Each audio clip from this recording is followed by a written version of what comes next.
Hello student, very good evening. I hope you are fine. Welcome to expert classes by Manjuman. जैसा कि student आप सभी लोग जानते हैं कि इस समय हम आप लोगों का जो है मॉडल पेपर स्टार्ट किए हुए हैं। ये मॉडल पेपर आप लोग का जो बच्चे हमारे BA, BSc, BCom 4th semester में है उनका है। ये पेपर कौन सा है? तो माइनर पेपर का हम मॉडल पेपर स्टार्ट किए हैं। पॉलिटिकल साइंस का पेपर है जिसका एग्जाम जो है 17 जून को होना निर्धारित हुआ है। स्टूडेंट, पेपर का नाम क्या है? इंडिया एंड नेबर्स, यानी भारत और पड़ोसी देश के बारे में इसमें पढ़ना है। तो देखिए आप लोगों का मॉडल पेपर पहला है, ठीक है। तो यहीं से आप लोगों के सारे क्वेश्चन आएंगे। टोटल 4 यूनिट आप लोगों का आएगा, जिसमें आज के मॉडल पेपर में हमने आप लोगों का 2 यूनिट को कवर किया। 2 यूनिट जो बच गया है वो कल के मॉडल पेपर में हम आप लोगों का कवर कर देंगे। तो देखिए पहला क्वेश्चन क्या है कि भारत और नेपाल का ऐतिहासिक संबंध क्या है, ठीक है। या इसी को ऐसे भी पूछ सकता है कि भारत तथा नेपाल की विदेश नीति संबंध कैसे हैं। या इसी को ऐसे पूछ सकता है कि अंतर्राष्ट्रीय नीति का जो संबंध होता है भारत और नेपाल का जो अंतर्राष्ट्रीय नीति संबंध कैसा है। इस तरह से भी आपको क्वेश्चन पूछ सकते हैं। तो देखिए हम आप लोगों को लॉन्ग क्वेश्चन टाइप का ही क्वेश्चन दे रहे हैं, लेकिन याद रखिएगा कि आप लोगों का जो क्वेश्चन पैटर्न जो रहेगा, थोड़ा सा क्वेश्चन पैटर्न के बारे में बात कर लेते हैं। तो 5 जो है आप लोगों का जो है वेरी शॉर्ट क्वेश्चन, जैसे आप लोग मेजर दिए हैं ना स्टूडेंट, बिल्कुल मेजर की तरह आप लोगों का एग्जाम होगा। 5 जो है वेरी शॉर्ट क्वेश्चन करेंगे, 5 जो है आप लोगों जो है शॉर्ट क्वेश्चन करेंगे, ठीक है। और 2 क्या होगा, आपका लॉन्ग क्वेश्चन करना है। यानी टोटल मिला के टोटल कितना है, 12 प्रश्न आप लोगों को करने। जिस तरह से आप मेजर का एग्जाम दिए सेम उसी तरह से क्या आप लोगों को माइनर का भी एग्जाम देना है स्टूडेंट, ठीक है। तो आइए स्टूडेंट हम बिना समय गंवाए स्टार्ट करते हैं आप लोगों का क्वेश्चन। तो देखिए यहाँ पहला प्रश्न हो गया, तो अब उसका आंसर आप कैसे लिखेंगे स्टूडेंट? देखिए नेपाल भारत का एक महत्वपूर्ण पड़ोसी देश है, ठीक है। और सदियों से चले आ रहे भौगोलिक, ऐतिहासिक, सांस्कृतिक और आर्थिक संबंधों के कारण वह हमारी विदेश नीति में भी विदेश नीति में भी विशेष महत्व रखता है। भारत और नेपाल हिंदू धर्म एवं बौद्ध धर्म के संदर्भ में समान संबंध साझा करते हैं। उल्लेखनीय है कि बुद्ध का जन्म जो है लुम्बिनी नेपाल में हुआ तथा उनका निवारण यानी जो उनका अंतिम समय या उनकी मृत्यु जो है वह क्या कुशीनगर भारत में हुई, भारत में स्थित है, ठीक है। सन 1950 की भारत और नेपाल शांति और मित्रता संधि दोनों देशों के बीच मौजूद विशेष संबंधों का आधार है। तो देखिए अब यहाँ पर क्वेश्चन आपको अति लघु पूछ सकता है कि भारत तथा नेपाल के बीच जो संधि हुई उसका नाम क्या था। तो आप क्या बताएंगे कि भारत और नेपाल के बीच जो है संधि हुई थी वो क्या थी आपकी? तो शांति और मित्रता की संधि थी। क्या थी? शांति और मित्रता, या इसी को मैत्री भी बोलते हैं, ठीक है। शांति और मैत्री की संधि थी किसके? भारत और नेपाल के बीच में, ठीक है।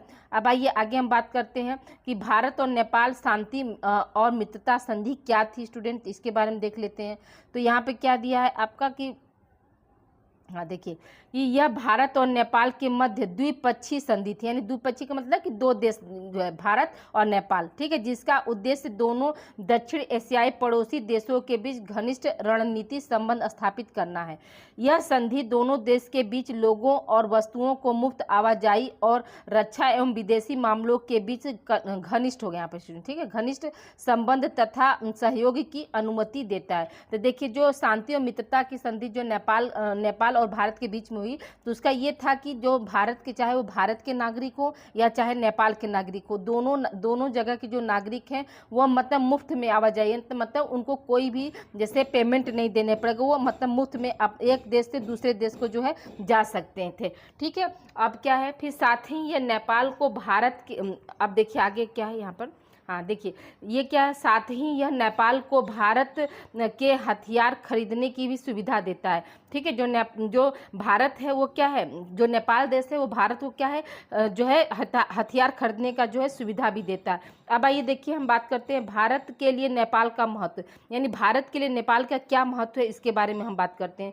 तो देखिए यहाँ पे क्या है, नेपाल भारत के 5 राज्यों उत्तराखंड, उत्तर प्रदेश, पश्चिम बंगाल, सिक्किम और बिहार के साथ जो है सीमा साझा करता है। जो नेपाल है वो भारत के कितने राज्यों से जो है सीमा साझा करता है स्टूडेंट? तो हम क्या बताएंगे कि भारत के 5 राज्यों के साथ जो है वो सीमा साझा करता है, और इसलिए वह भारत के लिए सांस्कृतिक और आर्थिक विनिमय का एक महत्वपूर्ण केंद्र भी है। दूसरा क्या है, नेपाल भारत के साथ खुली सीमा साझा करता है, और यदि दोनों दोनों देशों के मध्य संबंध अच्छे नहीं होंगे तो भारत के लिए अवैध प्रवासी जालसाजी, मुद्रा, ड्रग और मानव तस्करी जैसी जो है मुद्दा जो है वो चिंता का जो है विषय बन जाएंगी। ठीक है, तो देखिए स्टूडेंट, थोड़ा सा आप लोग कंप्रोमाइज़ करिएगा, क्योंकि घर के बगल में क्या है, कंस्ट्रक्शन का काम भी चला, तो हो सकता है कि बैक साउंड आप लोगों को जो है हथौड़ी की आवाज़ आ रही हो, तो प्लीज़ थोड़ा सा कंप्रोमाइज़ आप लोग करिएगा। नेपाल जो है, नेपाल नरेश ज्ञानेंद्र के विरुद्ध भारत में नेपाल में लोकतांत्रिक परिवर्तन में एक महत्वपूर्ण भूमिका जो है निभाई थी। ठीक है, अब आइए आगे देखते हैं। कई नेपाली नागरिक भी भारत रक्षा बलों में तैनात हैं, यानी बहुत से जो नेपाल के जो नागरिक हैं वो क्या है, भारत के मतलब सेना में जो है तैनात है।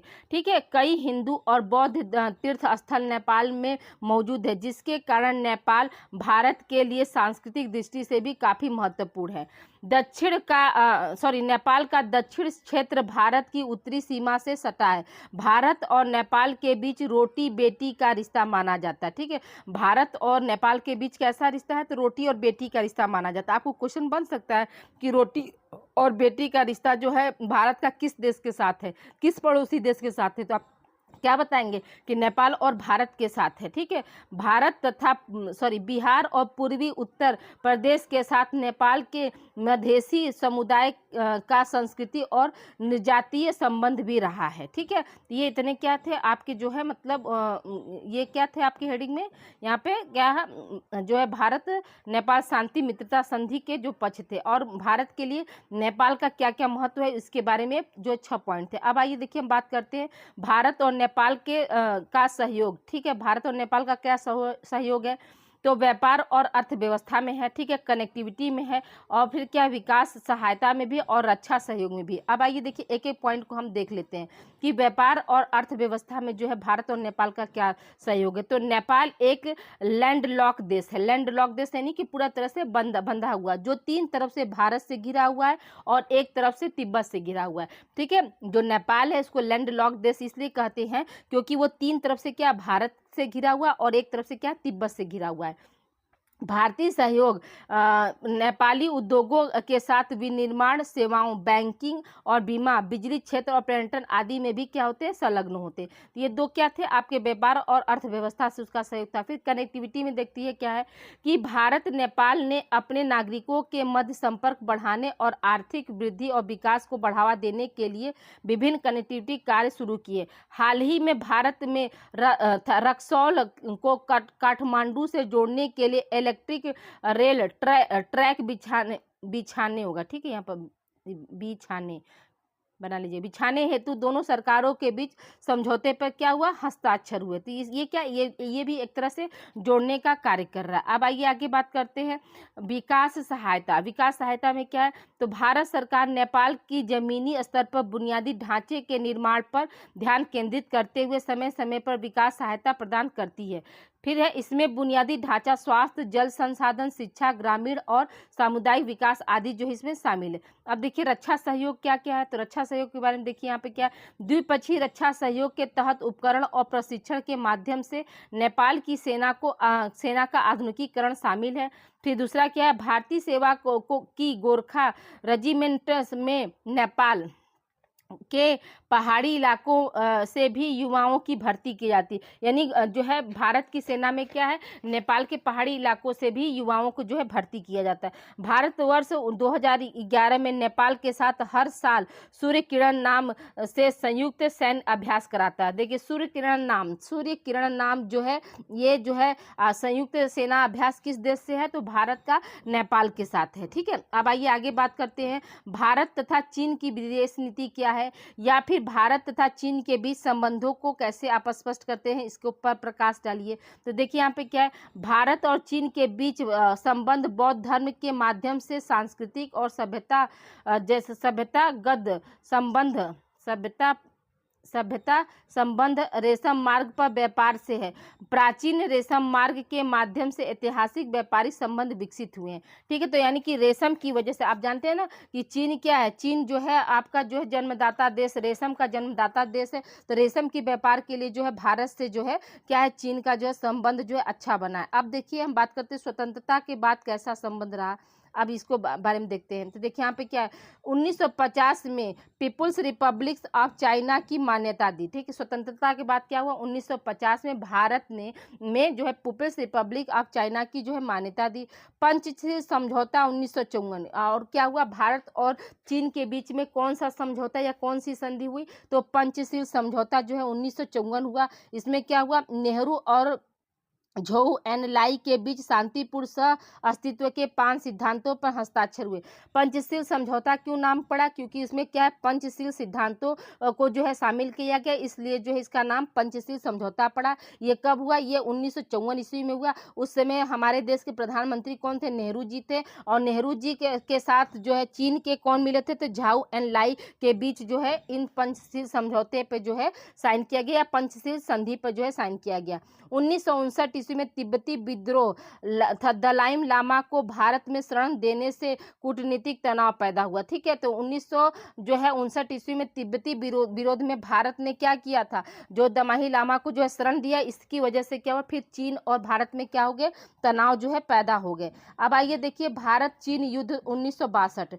तो भारत चीन युद्ध 1962 में क्या हुआ, तो चीन और अरुणाचल प्रदेश में सीमा विवाद के कारण यह घटना घटित हुई थी।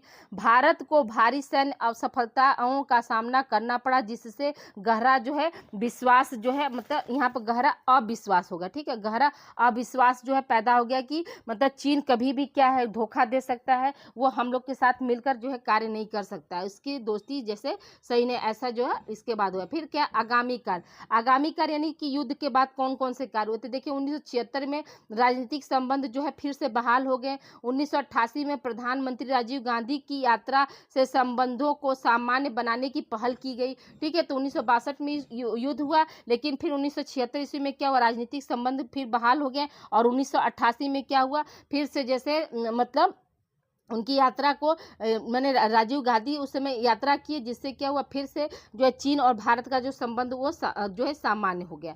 अब आइए देखिए सहयोग के प्रमुख क्षेत्र कौन कौन से, जिसमें जो है चीन ने जो है भारत की मदद। आर्थिक संबंध में क्या किया, चीन भारत के सबसे बड़े व्यापारिक समझौते में से एक है। चीन जो है भारत के सबसे बड़े व्यापारिक समझौते में से एक है। फिर अगला पॉइंट क्या है आपका, 2022 में द्विपक्षीय व्यापार 135 बिलियन डॉलर से अधिक हो गया, जिसमें चीन के पक्ष में महत्वपूर्ण व्यापार का जो है घाटा हुआ था। फिर क्या है आपका भारतीय निर्यात कच्चा माल जैसे लोहा अयस्क और कपास तथा कृषि उत्पादन। ठीक है, फिर क्या है आपका भारतीय आयात इलेक्ट्रॉनिक्स मशीनरी रसायन इत्यादि का जो है, इसका जो है आपको सहयोग जो है चीन और भारत एक दूसरे को देते रहते। अब देखिए बहुपक्षीय मंच क्या था, तो बहुपक्षीय मंच में क्या, ब्रिक्स, संघाई सहयोग संगठन, संयुक्त राष्ट्र आदि बच्चों को शामिल किया गया था। आदि देशों को, यहाँ पर होगा बच्चों नहीं होगा। ठीक है, आदि देशों को क्या किया गया था, शामिल किया गया था। सांस्कृतिक एवं शैक्षिक आदान प्रदान, तो बौद्ध विरासत संबंधों का पुनर्गठन तथा चीन विश्वविद्यालय में भारतीय छात्रों के लिए छात्रवृत्ति के माध्यम से शैक्षिक आदान प्रदान, ये सब चीज़ें जो है शैक्षिक स्तर पर भी जो है वहाँ पर किया गया। ठीक है, चीन विश्वविद्यालय में क्या, भारत छात्रों को जो है छात्रवृत्ति के माध्यम से जो है उनको पढ़ने लिखने की जो है छूट दी गई। आगे बढ़ने का रास्ता क्या था, तो आगे बढ़ने में देखिए सीमा विवादों का समाधान, यानी जो भी सीमा विवाद थे उसको खत्म किया गया, बहुपक्षीय सहयोग को बढ़ावा दिया गया, आर्थिक सुधार में मदद की गई, गठबंधन को मजबूत बनाया गया, और सार्वजनिक कूटनीति का जो है उपयोग किया गया। अब आइए देखिए अगले क्वेश्चन की तरफ बढ़ते हैं। अगला क्वेश्चन हमारा क्या है कि भारत और चीन के बीच पंचशील समझौता क्या है। ठीक है, भारत और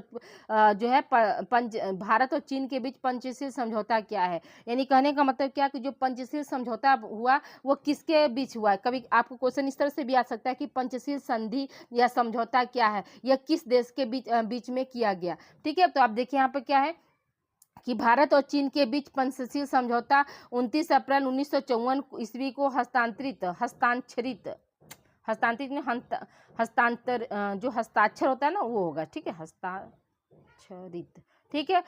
एक समझौता था जिसमें शांतिपूर्ण सह अस्तित्व के 5 सिद्धांतों का निर्धारण किया गया था। यह समझौता भारत और चीन के बीच तिब्बत क्षेत्र के व्यापार और संबंधों पर जो है आधारित था। तो देखिए पंचशील समझौता कब लाया गया, तो 29 अप्रैल 1954 को भारत और चीन के बीच में पंचशील समझौता या पंचशील संधि का जो है निर्माण किया गया। अब देखिए पंचशील समझौते के बीच में 5 सिद्धांत कौन कौन से, तो पहला सिद्धांत देखिए क्या है कि एक दूसरे की प्रादेशिक अखंडता और संप्रभुता का सम्मान करना। यानी हर देश क्या करेगा, मतलब दोनों देश, हर देश नहीं सॉरी, दोनों देश जो है एक दूसरे की अखंडता और संप्रभुता का सम्मान करेंगे। देखिए यहाँ पे लिखा है प्रत्येक देश दूसरे देश की स्वतंत्रता और सीमा का जो है सम्मान करेंगे। ठीक है। दूसरा क्या है, एक दूसरे के खिलाफ आक्रामकता न करना, यानी कोई भी देश जो है एक दूसरे के पर जो है हमला नहीं करेगा, आक्रमण नहीं करेगा, ये जो दूसरा शर्त था।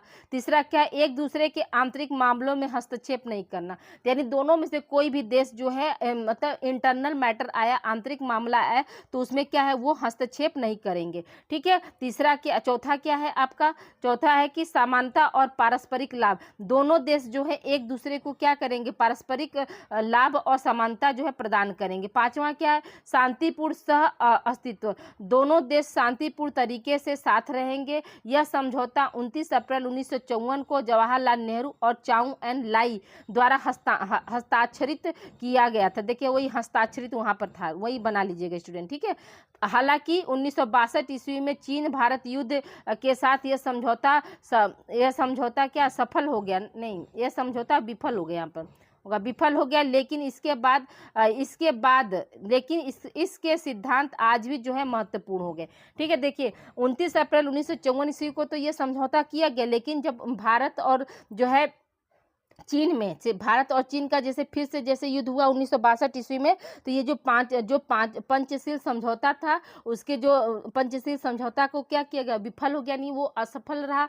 और लेकिन उसके जो 5 जो सिद्धांत है वो आज भी क्या अभी भी जैसे उसको शामिल किया गया। अब आइए आगे प्रश्न देखते हैं। अगला प्रश्न हमारा क्या है कि शांति मैत्री संधि किन देशों के बीच हुआ। ठीक है। आपको क्वेश्चन ये पूछेगा शांति मैत्री संधि किन देशों के बीच हुआ, या भारत और नेपाल के बीच कौन सी संधि हुई थी। तो यहाँ पर देखिए, यहाँ पर आंसर क्या लिखेंगे आप कि 1950 ईस्वी में भारत नेपाल शांति मैत्री संधि हुई। यह संधि दोनों देश के बीच अस्थायी शांति और मित्रता का प्रावधान करती है और दोनों सरकार एक दूसरे को पूर्ण संप्रभुता, क्षेत्रीय अखंडता, स्वतंत्रता को स्वीकार करने और उसका सम्मान करने के लिए जो है परस्पर क्या होंगे, सहमत होंगे। ठीक है। अब देखिए इस संधि के कुछ उद्देश्य भी हो सकते हैं। तो पहला उद्देश्य क्या है आपका, तो देखिए पहला उद्देश्य है कि अस्थायी शांति मित्रता। ठीक है। अस्थायी शांति मित्रता, अस्थायी नहीं होगा अस्थायी होगा, अस्थायी शांति और मित्रता। तो संधि का प्राथमिक उद्देश्य दोनों देशों के बीच अस्थायी शांति और मित्रता स्थापित करना था। ठीक है। पहला क्या था आपका उद्देश्य, तो अस्थायी शांति और मित्रता था। दूसरा क्या है, संप्रभुता और स्वतंत्रता की मान्यता, माने दोनों देश में क्या हो, एक दूसरे के संप्रभुता, क्षेत्रीय अखंडता और स्वतंत्रता को मान्यता दे, यानी दोनों देश क्या करें, एक दूसरे के जो है स्वतंत्रता का जो है सम्मान करेंगे, एक दूसरे के देशों का जो भी है वो सम्मान करेंगे। ठीक है। फिर क्या, मुफ्त आवाजाही, इस संधि में क्या किया गया कि दोनों देश के नागरिक स्वतंत्र होकर एक दूसरे के देश आ जा सकते हैं, यानी उनको क्या है कोई भी जैसे उसका जो है क्या बोलते हैं टैक्स या भाड़ा या किराया कुछ भी जो है नहीं देना पड़ेगा। फिर क्या है आपका आर्थिक सहयोग, संधि में दोनों देश के बीच आर्थिक सहयोग तथा भागीदारी को बढ़ावा देने का जो है प्रावधान था। फिर क्या है, रक्षा और विदेश नीति में सहयोग, और दोनों देश क्या करेंगे, एक दूसरे की रक्षा करेंगे और विदेश नीति में जो भी होगा वो सहयोग जो है दोनों देश जो है प्रदान करेंगे। अब आइए देखिए बात करते हैं कि नोट देखें, ये इंपॉर्टेंट नोट है, इसको भी आप समरप कर लीजिएगा। शांति और मैत्री संधि द्विपक्षीय संधि है। काठमांडू नेपाल में 31 जुलाई 1950 को हस्ताक्षर किए गए। इस संधि की बोली अंग्रेजी भाषा में थी। ठीक है। इस संधि का जो बोली था या संधि के में भाषा कौन सा प्रयोग किया गया था, तो अंग्रेजी भाषा का जो है प्रयोग किया गया था। नेपाल के प्रधानमंत्री मोहन शमशेर जंग बहादुर राणा और नेपाल में भारतीय राजदूत चंदेश्वर प्रसाद नारायण सिंह संधि पर हस्ताक्षर किए 31 जुलाई 1950 ईस्वी को। ठीक है, 31 जुलाई 1950 ईस्वी को क्या हुआ कि इस संधि पर जो है हस्ताक्षर हुआ था स्टूडेंट। ठीक है, तो अब ये समझ में आ गया। तो ये आप नोट में करके लिख लीजिएगा कि शांति मैत्रीपूर्ण संधि कैसी है। तो ये द्विपक्षीय संधि है। ये कहाँ पर मतलब किया गया था, तो काठमांडू में किया गया था। कब किया गया था, तो 31 जुलाई 1950 ईस्वी को किया गया था। और यह कैसी भाषा में लिखा गया है, या कैसी भाषा में ये समझौता हुआ, यह संधि हुई, तो अंग्रेजी भाषा में हुई। ठीक है, और जो है नेपाल के प्रधानमंत्री और भारत के कौन राजदूत चंदेश्वर प्रसाद नारायण सिंह के बीच जो है यह संधि पर जो है हस्ताक्षर जो है 31 जुलाई 1950 ईस्वी को किया गया था स्टूडेंट। ठीक है, अब आइए अगले प्रश्न की ओर बढ़ते स्टूडेंट। अगला प्रश्न हमारा है कि शांति मैत्री संधि किसने हस्ताक्षर किए थे। अगर आती लघु में ये क्वेश्चन आ जाए तो आप क्या लिखेंगे शांति मैत्री संधि पर नेपाल के प्रधानमंत्री मोहन शमशेर जंग बहादुर राणा और भारतीय राजदूत चंदेश्वर प्रसाद नारायण सिंह ने 31 जुलाई 1950 ईस्वी को जो है हस्ताक्षर किए थे। ठीक है, अगले प्रश्न की ओर बढ़ते हैं। अगला प्रश्न हमारा क्या है कि भारत और पाकिस्तान का ऐतिहासिक परिप्रेक्ष्य पर प्रकाश डालिए। या इसी को दे सकता है क्वेश्चन इस तरह से कि भारत या पाकिस्तान के जो है अंतर्राष्ट्रीय संधि पर परिप्रेक्ष्य पर प्रकाश डालिए, या भारत और पाकिस्तान का जो है ऐतिहासिक संबंध कैसा रहा उसके बारे में बताइए। इसी तरह से क्वेश्चन आपको पूछेंगे। तो यहाँ पे क्या बताएंगे स्टूडेंट कि भारत तथा पाकिस्तान का ऐतिहासिक परिप्रेक्ष्य ब्रिटिश सरकार के विभाजन से जुड़ा हुआ है। ठीक है, तो भारत और पाकिस्तान का जो परिप्रेक्ष्य ऐतिहासिक परिप्रेक्ष्य किससे जुड़ा हुआ है स्टूडेंट, तो हम क्या बताएंगे कि ब्रिटिश भारत विभाजन से जुड़ा हुआ है, जिसके परिणाम स्वरूप 1947 ईस्वी में दो अलग अलग राष्ट्र भारत और पाकिस्तान बने। इस विभाजन ने दोनों देशों के बीच सीमा विवाद, कश्मीर मुद्दा और कई युद्धों और संघर्षों को जो है जन्म दिया। तो कश्मीर मुद्दा तो आज भी देखते हैं ये बना हुआ है। ठीक है, हमेशा क्या है, पाकिस्तान हमेशा जो है आतंकी हमला करता रहता है। कभी भी मतलब हम किसी पर भरोसा तो कर सकते हैं, लेकिन पाकिस्तान पर हम भरोसा नहीं कर सकते। भारत पाकिस्तान सीमा दुनिया की सबसे अधिक सैन्यीकृत अंतर्राष्ट्रीय सीमाओं में से एक है। संबंधों को बेहतर बनाने के लिए कई प्रयास किए गए, जिनमें अब देखिए जिनमें कौन कौन से प्रयास थे, कौन कौन सा जो है सम्मेलन हुआ, इसके बारे में देखते हैं कि 1972 में शिमला शिखर सम्मेलन। ठीक है, 1999 में लाहौर शिखर सम्मेलन, 2001 में आगरा शिखर सम्मेलन के अलावा विभिन्न शांति और सहयोग पहल भी शामिल है। यानी ये 3 सम्मेलन भी किए गए 3 अलग अलग जो है साल में स्टूडेंट। लेकिन इसके बाद भी क्या है, पाकिस्तान जो है सुधरने का नाम नहीं लेता है।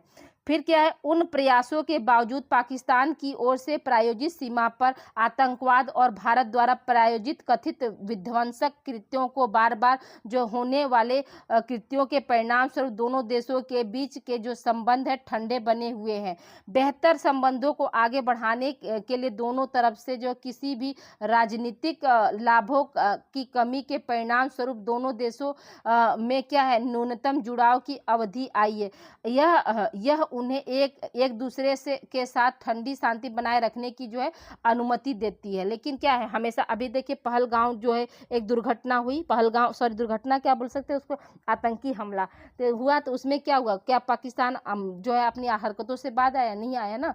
तो वही चीज़ है यहाँ पर क्या है। फिर देखिए अगला प्रश्न क्या है, भारत तथा पाकिस्तान के बीच अंतर्राष्ट्रीय संधि कौन सी है। तो देखिए यहाँ पर क्या है, भारत तथा पाकिस्तान के बीच अंतर्राष्ट्रीय संधि सिंधु जल संधि है। ठीक है, सिंधु जल संधि है जो 1960 ईस्वी में हुई थी। यह संधि सिंधु नदी और उसकी सहायक नदियों के पानी के उपयोग को लेकर है। ठीक है, जो सिंधु जल संधि है वो क्या है, वह जो है आपका 1960 ईस्वी में हुई थी और सिंधु नदी के पानी और उसकी सहायक नदियों के साथ जो है इसका मैटर जुड़ा हुआ है। सिंधु जल संधि 1960 में भारत और पाकिस्तान के बीच हुई थी। ठीक है, सिंधु जल संधि जो है किसके बीच हुई थी, तो भारत और पाकिस्तान के बीच में 1960 ईस्वी को की गई थी। इस संधि के तहत सिंधु नदी और उसके 5 सहायक नदियां जिसमें क्या झेलम, चिनाब, रावी, ब्यास और सतलज के पानी का बंटवारा किया गया था। इस संधि में क्या है, सिंधु नदी के साथ कौन है, 5 सहायक नदियां कौन से हैं, झेलम, चिनाब, रावी, ब्यास और सतलज जो है जिनका पानी का क्या किया गया था, बंटवारा किया गया था। इस संधि में भारत को पूर्वी नदियों जैसे रावी, ब्यास, सतलज के पानी का नियंत्रण दिया गया था, जबकि पाकिस्तान को पश्चिमी नदियों जैसे सिंधु, झेलम, चिनाब के पानी का नियंत्रण दिया गया था। इस संधि की मध्यस्थता विश्व बैंक ने की थी। देखिए, सिंधु जल संधि की जो मध्यस्थता जो है किसने की थी, तो विश्व बैंक के द्वारा जो है किया गया था। कब किया गया था, तो 19 सितंबर 1960 ईस्वी को किया गया था। ठीक है, उसमें सिंधु नदी की सहायक नदियां कौन है, कितनी है, तो 5 है। ठीक है, कौन कौन सा, तो झेलम, चिनाब, रावी, ब्यास और सतलज। और जो है भारत में जो पूर्वी नदियां कौन सी हैं, तो रावी, व्यास और सतलज का जो पानी का नियंत्रण जो है था वो भारत में, और पाकिस्तान में सिंधु, झेलम, चिनाब का पानी का नियंत्रण रखा था। ठीक है, दोनों का अलग अलग नियंत्रण देखना है आपको। ठीक है, फिर क्या है आपका कि इस पर 19 सितंबर 1960, ठीक, 19 सितंबर 1907 को कराची में भारत प्रधानमंत्री जवाहरलाल, भारत के यहाँ पर होगा, ठीक है, भारत के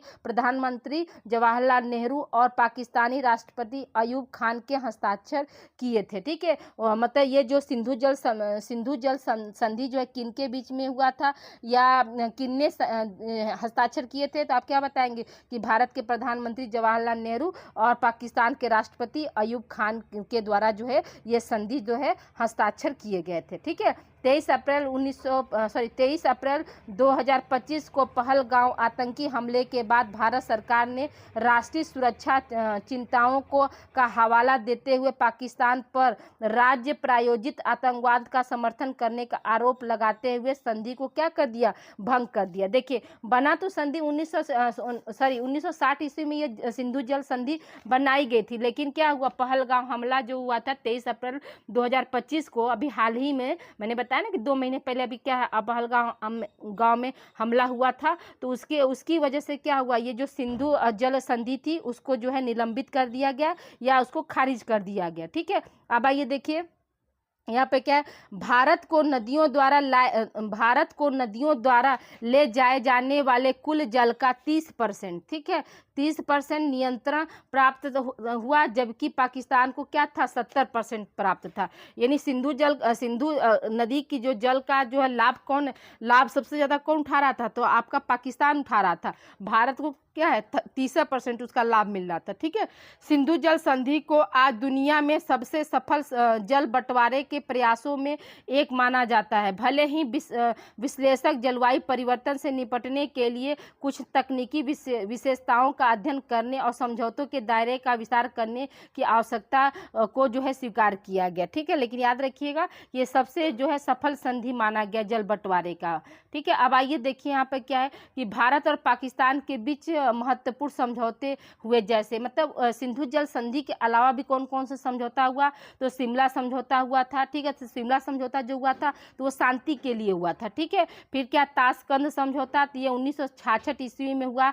1966 ईस्वी में हुआ था। ठीक है, कब हुआ, क्यों किया गया जो है ताशकंद समझौता, तो 1965 ईस्वी में भारत पाकिस्तान युद्ध के बाद दोनों देशों के बीच संबंध को सामान्य बनाए रखने के लिए जो है ताशकंद जो है समझौता किया गया। ठीक है, फिर क्या एलओसी संघर्ष विराम समझौता 2003 में हुआ, जिसका उद्देश्य नियंत्रण रेखा पर शांति बनाए रखना था। ठीक है, तो एलओसी संघर्ष विराम समझौता जो है कब हुआ, तो 2003 में हुआ था, जिसका उद्देश्य क्या था, नियंत्रण रेखा पर जो है शांति बनाकर रखना था। ठीक है, अब आइए आगे बात करते हैं। अगला प्रश्न हमारा क्या है कि भारत तथा अफगानिस्तान के संबंधों के इतिहास के बारे में बताइए।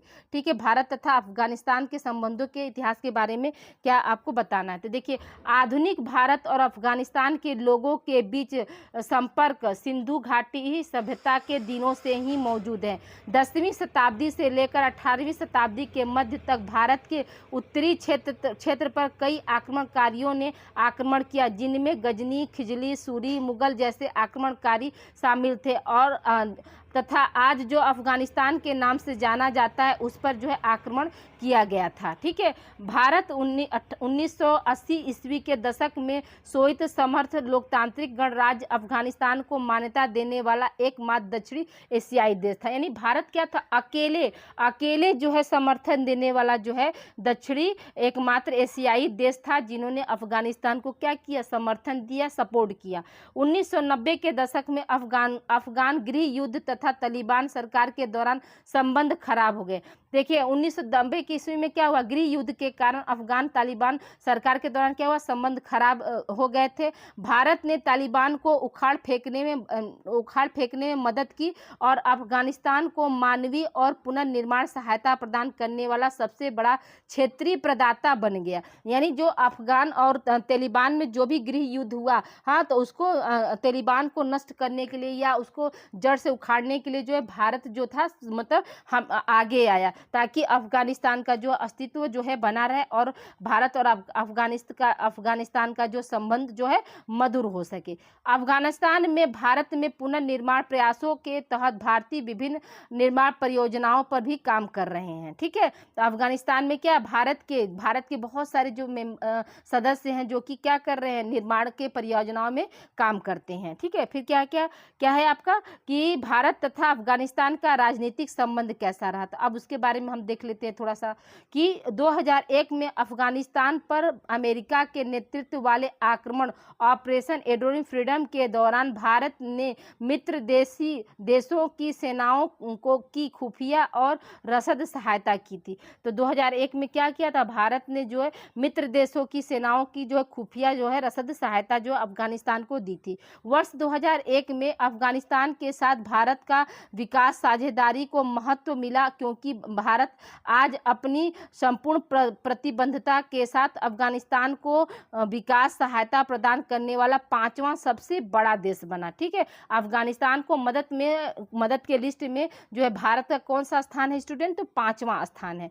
अब आइए बात करते हैं भारत में, आगे देखते हैं। भारत में लगभग 650 से लेकर 750 मिलियन डॉलर की मानवीय और आर्थिक सहायता प्रदान की है। भारत ने क्या किया, भारत ने 650 से लेकर 750 मिलियन डॉलर की जो मानवीय आर्थिक सहायता किसको दी, अफगानिस्तान को दी, जिससे यह अफगानिस्तान के लिए सहायता का सबसे बड़ा क्षेत्रीय प्रदाता बन गया। इसी के कारण क्या हुआ, जो भारत है वो अफगानिस्तान का जो क्षेत्रीय प्रदाता बन गया। देखिए स्टूडेंट, पसीना बहुत हो रहा है, आंख में भी पसीना जो है जा रहा है, क्योंकि फैन चलाएंगे तो आपको वॉइस जाएगी। तो गर्मी में भी देखिए हम आप लोगों के लिए बहुत मेहनत करें स्टूडेंट, तो वीडियो को आप लोग लाइक और शेयर करना ना भूलें। बहुत से बच्चे मैसेज कर रहे थे कि मैम हम लोग का पॉलिटिकल का भी जो है क्लास दीजिए, तो देखिए आज आप लोगों का हम पॉलिटिकल की भी क्लास लगा दिए। आज में जो है आप लोगों को, जैसा कि हम बताएं स्टार्टिंग में, कि आज में जो आप लोगों का जो है यूनिट 1 और यूनिट 2 कंप्लीट कर दिए। कल के मॉडल पेपर में आप लोगों का जो है यूनिट 3 और 4 कंप्लीट हो जाएगा। परसों तो आप लोगों का एग्जाम ही है। ठीक है, देखिए 2005 में भारत ने दक्षिण एशियाई क्षेत्रीय सहयोग संगठन में अफगानिस्तान की सदस्यता का भी क्या किया था, प्रस्ताव जो है रखा था। ठीक है, आगे देखिए यहाँ पे क्या है। अक्टूबर 2011 में भारत और अफगानिस्तान के रणनीतिक साझेदारी समझौते पर हस्ताक्षर किए, जिनसे उनके संबंध और क्या हो गए, मजबूत हो गए। अब आइए बात करते हैं, आगे देखिए यहाँ पे क्या है। 15 अगस्त 2019 को भारतीय स्वतंत्रता दिवस पर प्रधानमंत्री नरेंद्र मोदी ने अफगानिस्तान को बधाई दी, जो अफगानिस्तान का 100वां स्वतंत्रता दिवस भी मनाने वाला था। उस दिन जारी एक बयान में प्रधानमंत्री जी ने कहा, अफगानिस्तान भारत का एक अच्छा पड़ोसी है और मैं इस वर्ष देश को स्वतंत्रता के 100 वर्ष पूरे होने पर शुभकामनाएं देता हूं। राष्ट्रपति अशरफ गनी ने भी बधाई संदेश में कहा, हमारी दोस्ती हमेशा बनी रहेगी। ठीक है, तो ये क्या है, ये 15 अगस्त जो है 2019 को जो है प्रधानमंत्री जी के द्वारा जो है एक बयान जो लाया गया, ताकि जिससे कि अफगानिस्तान और क्या है हिंदुस्तान का जो है संबंध जो है मजबूत हो सके। तो देखिए स्टूडेंट, आज आप लोगों का जो है हमने 2 यूनिट कंप्लीट कर दिया। वीडियो जो है हार्डली देखिए 33 मिनट का हुआ। बहुत जल्दी आप लोगों को हम पढ़ाए हैं, नहीं तो इसको भी स्लो पढ़ाते तो ये ही वीडियो आपका जो 50 मिनट का हो जाता है। लेकिन जल्दी पढ़ाएं, ताकि आप लोग को जैसे जितने जल्दी से जल्दी हो सके जो है आपको कंटेंट मिल जाए स्टूडेंट। तो देखिए वीडियो बनाने में बहुत मेहनत लगता है स्टूडेंट, और अगर आपको किसी भी तरह का क्वेरी है तो आप लोग जो है अपने कमेंट सेक्शन में क्वेरी कर सकते हैं स्टूडेंट, और अपना वैल्यूएबल कमेंट देना ना भूले स्टूडेंट। देखिए अभी 6:30 बज रहा है, 6:30 नहीं 6:33 हो रहा है। तो कोशिश है मेरी कि आप लोगों को जो है 8 से या 9 के बीच में ये क्लास आप लोगों को मैं दे दूं, और कल की क्लास जो है आप लोगों को दोपहर में मिल जाएगी। दोपहर में इट मीन्स मीन्स आप लोगों को कल की क्लास जो है 12 बजे तक मिल जाएगी। तो आप लोग 12 बजे जो है आप लोग बने रहिएगा स्टूडेंट, क्योंकि दोनों दो ही मॉडल पेपर आप देख कर जाइए, आप मैक्सिमम क्वेश्चन जो है यहाँ से सॉल्व कर लेंगे स्टूडेंट। ओके स्टूडेंट, मिलते हैं हम अगली क्लास में। और आज की क्लास आप लोगों को कैसी लगी, अपना वैल्यूएबल कमेंट जरूर आप लोग बताइएगा कि आप लोगों को यह क्लास कैसी लगी स्टूडेंट। और इस वीडियो को आप लोग ज़्यादा से ज़्यादा शेयर करिए, क्योंकि जो है माइनर की क्लास जो है अभी तक मतलब कोई चैनल वाले नहीं चला रहे स्टूडेंट, सिर्फ हम ही आप लोगों के मतलब जहाँ जितना भी सब्जेक्ट मुझे मिलता जा रहा है, सिलेबस मिलता जा रहा है, आप लोगों को हम कंटेंट देते जा रहे हैं स्टूडेंट। ठीक है, तो ओके स्टूडेंट, अपना ध्यान रखिएगा। थैंक यू फॉर वॉचिंग, मिलते हैं हम अगली क्लास में। और आज की क्लास आप लोगों को कैसी लगी ये जरूर आप लोग बताइएगा स्टूडेंट। हम आपके कमेंट का जो है वेट करते हैं, आपका एक कमेंट और आपका एक शेयर जो है हमें भी मोटिवेशन देता है। तो देखिए आपका इसको आप लोग अच्छे से पढ़ लीजिएगा। Okay, thank you for watching.